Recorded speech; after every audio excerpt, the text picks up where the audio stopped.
Suatu hari, seorang lelaki Yahudi yang tinggal di Syam mengisi hari Sabtunya dengan mengkaji kitab Taurat. Ia menemukan ayat-ayat yang menyebutkan tentang ciri-ciri dan sifat Nabi Muhammad Shallallahu Alaihi Wasallam, Nabi yang diramalkan akan datang sebagai penutup para nabi-nabi. Segera ia langsung merubah 4 halaman tersebut lalu membakarnya. Saat itu memang Nabi Muhammad Shallallahu Alaihi Wasallam telah diutus oleh Allah dan tinggal di Madinah. Sementara itu, beberapa orang pemuka dan pendeta Yahudi mengatakan kepada jamaahnya bahwa Muhammad yang ada di Madinah itu adalah pendusta. Mereka selalu merobek halaman Taurat yang menerangkan sifat-sifat Rasulullah kemudian membakarnya, karena mereka menganggap ayat tersebut adalah ayat tambahan dalam Taurat yang tidak benar.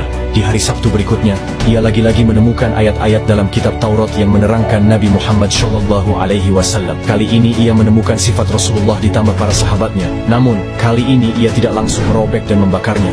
Ia berpikir, jika aku terus memotong bagian seperti ini, bisa-bisa Taurat ini seluruhnya akan menerangkan sosok Nabi Muhammad Shallallahu Alaihi Wasallam. 3 kali ia mengalami seperti itu. Ia mulai penasaran dengan sosok Nabi terakhir yang dijelaskan dalam kitab Taurat itu. Bahkan ia seakan akrab dengan Rasulullah karena selalu menemukan ayat yang menerangkan Nabi Muhammad. Ia mulai hafal tentang sifat-sifat dan keadaan Nabi Muhammad seperti apa. Ia mulai bertanya kepada kawan-kawannya tentang siapakah Muhammad itu. Namun kawan-kawannya selalu menjawab, Muhammad adalah seorang pendusta.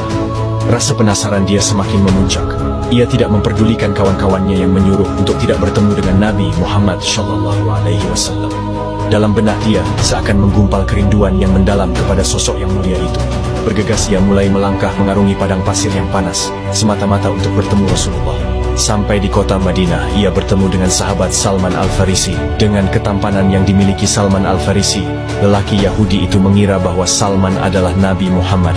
Lelaki Yahudi itu bertanya, apakah engkau Muhammad? Kemudian Salman tidak langsung menjawab, tetapi Salman langsung menangis dan berkata, aku adalah salah seorang sahabatnya. Jika kamu ingin bertemu Rasulullah, mari saya antar ke para sahabatnya. Salman Al-Farisi membawa lelaki Yahudi itu di Masjid Rasulullah, yang kala itu sedang berkumpul para sahabat yang nampak murung dan sedih.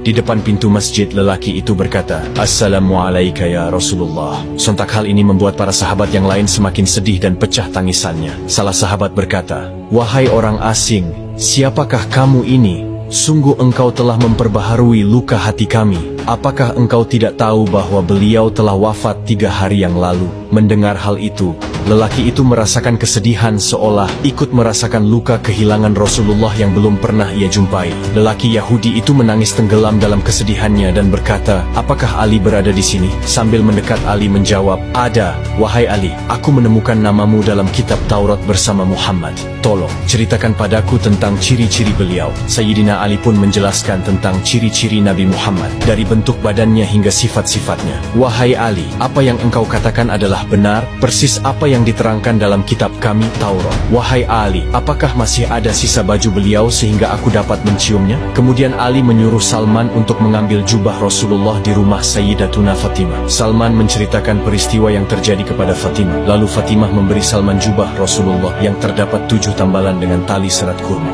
Kemudian Ali menerima jubah tersebut dari Salman dan segera mencium jubah Rasulullah diiringi haru dan tangis. Jubah tersebut beredar dari Ali ke sahabat yang lain, sampai pada akhirnya tiba di tangan lelaki Yahudi itu. Dengan dekapan yang erat dan penuh kerinduan, lelaki itu berucap, aduhai, betapa harumnya jubah ini. Lalu lelaki itu meminta izin untuk melihat makam Rasulullah. Sampai di makam Rasulullah, lelaki itu menengadahkan kepalanya ke langit dan berucap dalam tangisnya, wahai Tuhanku, saya bersaksi bahwa engkau adalah zat yang tunggal, dan saya bersaksi bahwa orang yang ada di dalam kubur ini adalah utusanmu, Rasulmu, dan kekasihmu. Saya membenarkan apa yang ia ajarkan. Wahai Allah, jika engkau menerima keislamanku, maka cabutlah nyawaku. Tidak lama kemudian lelaki itu terkulai jatuh dan meninggal. Para sahabat yang menyaksikan itu tak kuasa menahan isak tangis.